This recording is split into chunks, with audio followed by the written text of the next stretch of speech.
Assalamualaikum warahmatullahi wabarakatuh. Kami mahasiswa dari Institut Agama Islam Negeri Bone, Fakultas Syariah dan Hukum Islam, Prodi Hukum Tata Negara, kelompok 3. Video ini kami buat untuk memenuhi salah satu tugas pada mata kuliah legislasi di Indonesia dengan dosen pengampu Ibu Anna Rahmasyam, SSY MH. Nah, sebelum melangkah lebih lanjut, izinkan kami perkenalan terlebih dahulu.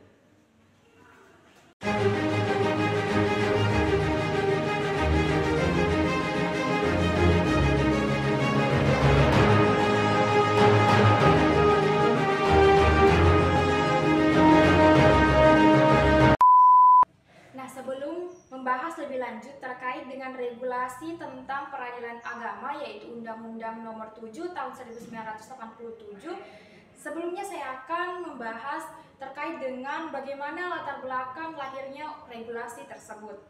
Nah, seperti yang kita ketahui, Indonesia sebagai negara hukum yang berdasarkan pada Pancasila dan Undang-Undang Dasar 1945 yang memiliki tujuan untuk mewujudkan tata kehidupan masyarakat yang aman, tentram, dan tertib. Nah, untuk mewujudkan tata kehidupan tersebut dan menjamin persamaan kedudukan warga negara dalam hukum, diperlukan adanya upaya untuk menegakkan keadilan, kebenaran, ketertiban, dan kepastian hukum yang mampu memberikan pengayoman kepada masyarakat. Nah, salah satu upaya dalam menegakkan keadilan, ketertiban, kebenaran, dan kepastian hukum adalah dengan terbentuknya peradilan agama sebagaimana yang dimuat pada Undang-Undang Nomor 14 Tahun 1970 tentang ketentuan-ketentuan pokok kekuasaan kehakiman. Nah, peradilan agama di Indonesia sudah ada sejak zaman kerajaan-kerajaan Islam seperti pada zaman Kerajaan Islam Samudra Pasai di Aceh, Kerajaan Islam Mataram di Jawa Tengah, Kerajaan Islam di Banjarmasin, Makassar, dan lain-lainnya. Nah, wewenang peradilan agama pada saat itu meliputi perkara perdata dan perkara pidana.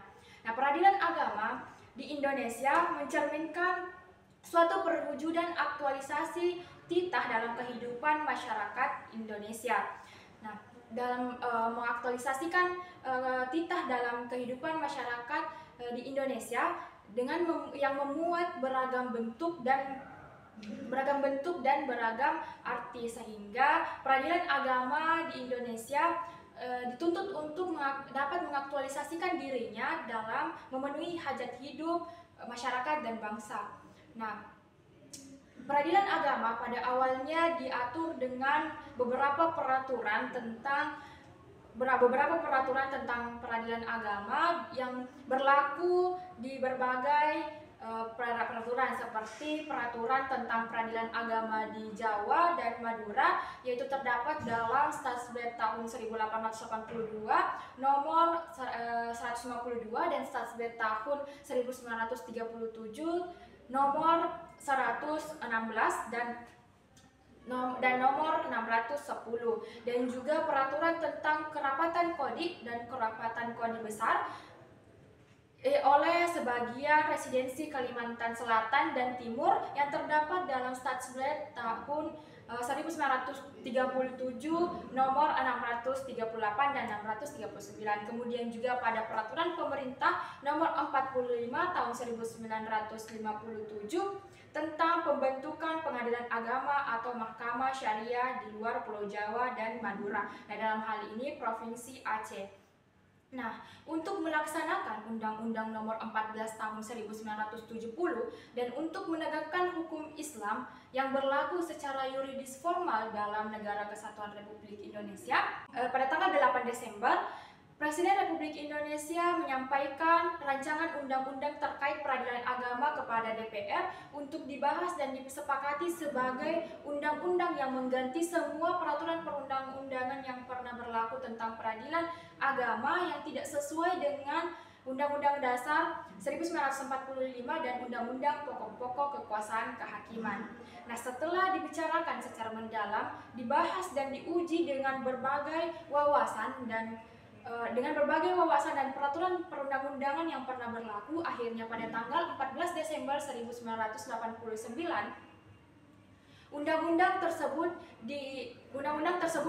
Disahkan sebagai Undang-Undang Nomor 7 Tahun 1989 tentang Peradilan Agama oleh Presiden Republik Indonesia, dan kemudian juga diundangkan dengan tanggal yang sama oleh Menteri Kesekretariatan Negara, yang juga dimuat dalam Lembaran Negara Nomor 49 Tahun 1989.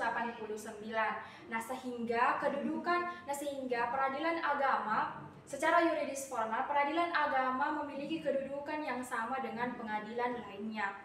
Nah, jadi lahirnya Undang-Undang Nomor 7 Tahun 1989 tentang Peradilan Agama ini dilatar belakangi karena adanya upaya untuk mengakhiri segala peraturan perundang-undangan yang pernah berlaku tentang peradilan agama yang tidak sesuai dengan Undang-Undang Dasar 1945 dan Pancasila, dan juga Undang-Undang tentang pokok-pokok kekuasaan kehakiman. Nah, agar terciptanya kesatuan hukum terhadap peraturan yang mengatur tentang peradilan agama di Indonesia berdasarkan Pancasila dan Undang-Undang Dasar 1945. Baik, saya akan menjelaskan tentang dasar hukum Undang-Undang Nomor 7 Tahun 1989 tentang Peradilan Agama. Di sini ada 3. Yang pertama itu ada dalam Undang-Undang Dasar 1945 sebelum amandemen,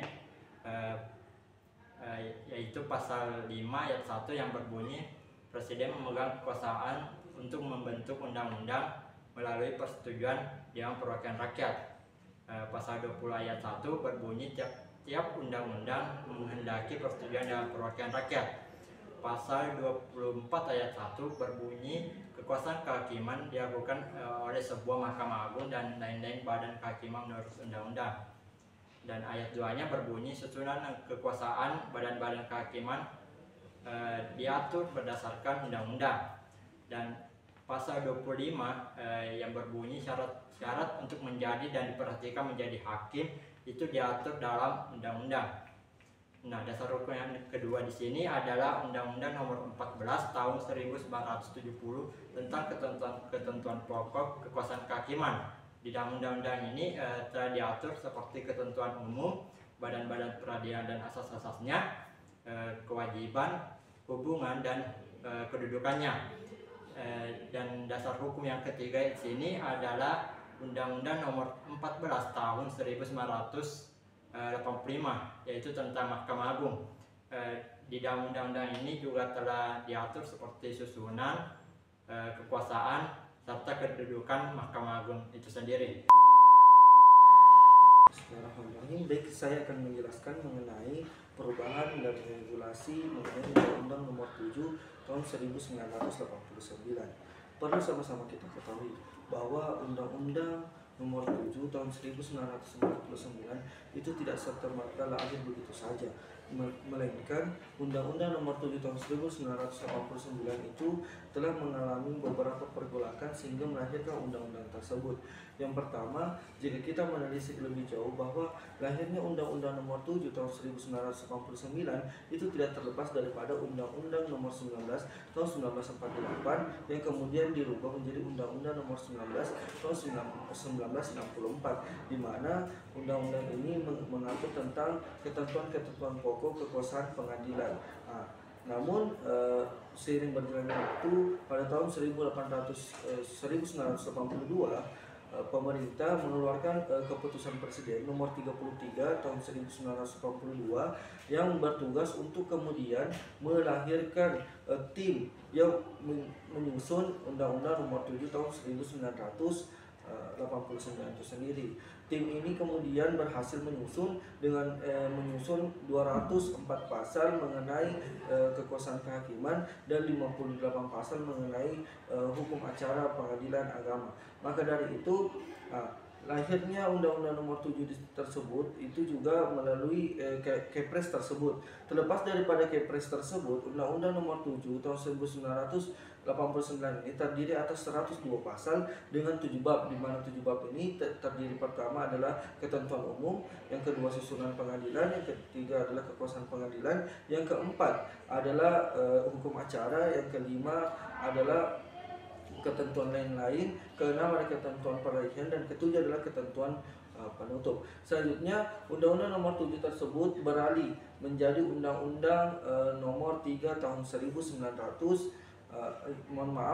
Undang-Undang Nomor 3 tahun 2006, di mana Undang-Undang Nomor 3 tahun 2006 di sini merupakan perubahan pertama dari Undang-Undang Nomor 7 tahun 1989, di mana Undang-Undang Nomor 7 tahun 1989 itu kekuasaan kehakiman pada waktu itu hanya mengatur mengenai 8 pembahasan dan tidak memasukkan ekonomi syariah di dalamnya. Sedangkan Undang-Undang Nomor 3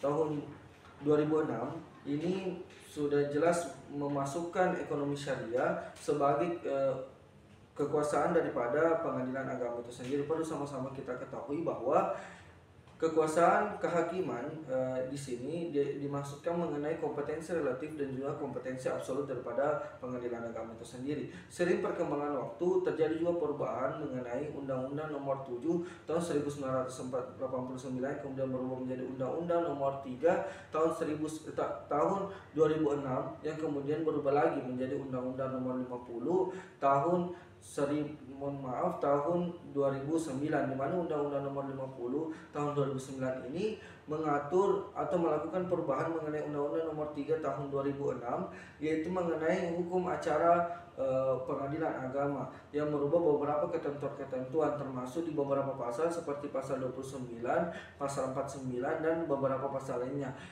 Terlepas daripada itu, untuk kemudian menguatkan daripada Undang-Undang Nomor 7 tahun 1989 ini sebenarnya berdasar daripada hasil amandemen Undang-Undang Dasar 1945, di mana ini terdapat pada pasal 24 sampai 24D. Oleh karena itu, perubahan-perubahan tersebutlah yang kemudian hari ini masih dipergunakan oleh pengadilan agama melalui Undang-Undang Nomor 7 tahun 1989, kemudian Undang-Undang Nomor 3 tahun 2006, sampai pada akhirnya di Undang-Undang Nomor 50 tahun 2009.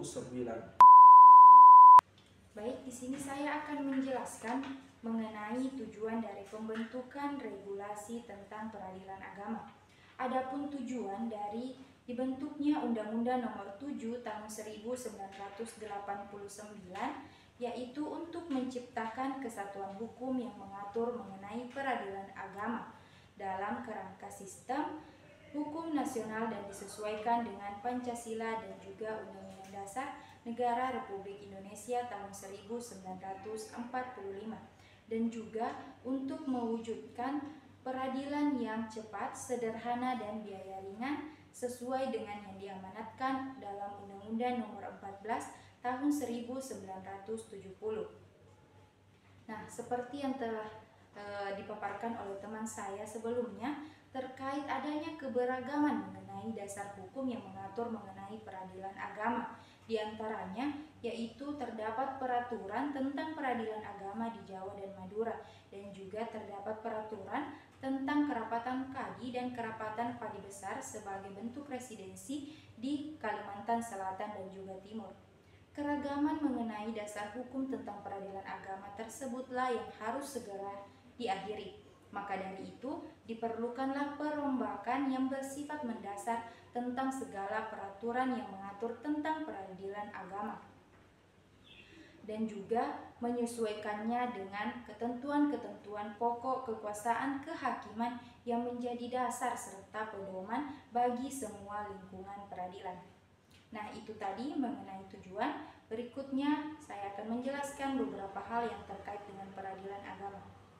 Peradilan agama yang dimaksud dalam Undang-Undang Nomor 7 tahun 1989 tentang peradilan agama merupakan peradilan bagi orang-orang yang beragama Islam.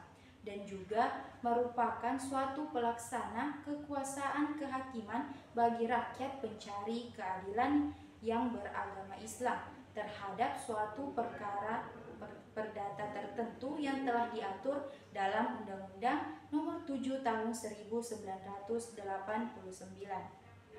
Nah, adapun kekuasaan kehakiman ini dalam lingkungan peradilan agama berpusat pada Mahkamah Agung sebagai pengadilan negara tertinggi, di mana kekuasaan kehakiman di lingkungan peradilan agama ini dilaksanakan oleh dua lembaga. Yang pertama yaitu Pengadilan Agama dan yang kedua yaitu Pengadilan Tinggi Agama. Pengadilan Agama merupakan pengadilan yang berkedudukan di wilayah Kotamadya atau ibu kota kabupaten dengan daerah hukum yaitu wilayah Kotamadya atau wilayah kabupaten. Yang kedua tadi yaitu Pengadilan Tinggi Negara, merupakan pengadilan yang berkedudukan di wilayah ibu kota provinsi dengan daerah hukum yaitu wilayah provinsi. Jika pengadilan agama dibentuk melalui keputusan oleh presiden, maka Pengadilan Tinggi Agama dibentuk melalui undang-undang.